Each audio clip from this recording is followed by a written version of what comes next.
OperaWine, OperaWine, OperaWine! Hello guys, attention people, I stay in Drei Donà, tenuta la Palazza winemaker from Romagna. This is a wine for Sangiovese from Romagna, Drei Donà, Pruno 2011. This is the owner of the wine cellar, Enrico Drei Donà is my friend. How are you, Enrico? Very good, thanks. Just in a short message, can you explain the characteristic of the Sangiovese of Romagna in 2009 vintage, please? Well, Romagna's in Sangiovese, Romagna have the very typicity that's a little bit more rounder than the classical Sangiovese from Tuscany due to the soil, the terroir, the characteristic of the climate and the weather. So we usually reach a phenolic maturation much more easily, and you can have a tannins more rounder and sweet. It's a wine that have a good structure. We are in the Predappio under appellation, so we are very strong in tannins. 2009 was a very nice vintage, pretty dry.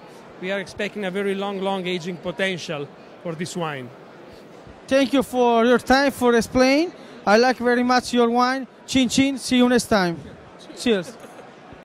OperaWine, OperaWine, OperaWine!